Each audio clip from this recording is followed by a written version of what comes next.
So now I'm going to go over 3 different types of reloads with you. When we talk about reload, we're not talking about reloading the cartridge into the magazine, but reloading the firearm with a fresh magazine. And as we do this, please understand, my tactics might be different than yours. I always say this in my classes, that my body type, shape, size of hand, size of gun makes a big determination in some of these techniques.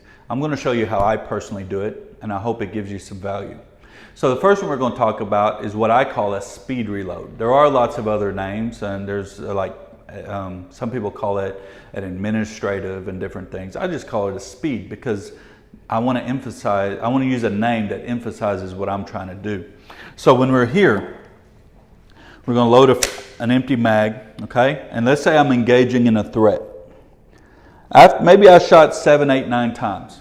What we want to try to do though is we want to shoot this until it runs dry, which means you're totally out of rounds.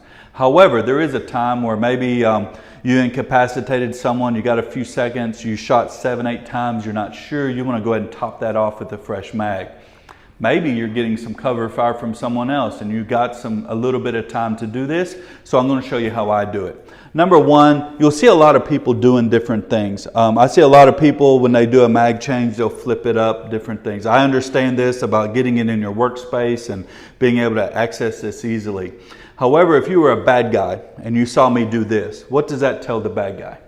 Number one, it tells you that you're doing a mag change and you have no rounds. Of course, if you do this quickly and efficiently, it probably won't be too big of a hindrance. A couple different things. Sometimes I'll come here, but usually I just try to leave it there. What I'll do is I'll take a magazine. I want to make sure I put my finger on the tip of the bullet. There's no bullets in this for safety reasons, but I'm going to bring it about 1 or 2 inches away. When I get it right here, I'm going to drop that mag and insert and come back up with my proper grip. All right, this is why we call it a speed reload. Okay, I'll do it again. So bang, bang, bang, guy runs around the corner. I still have some rounds, so I don't want to drop that magazine, right? In case he comes back, I can engage. I put my finger on the tip of the bullet. I don't drop it now and then do this. I wait till it's really close.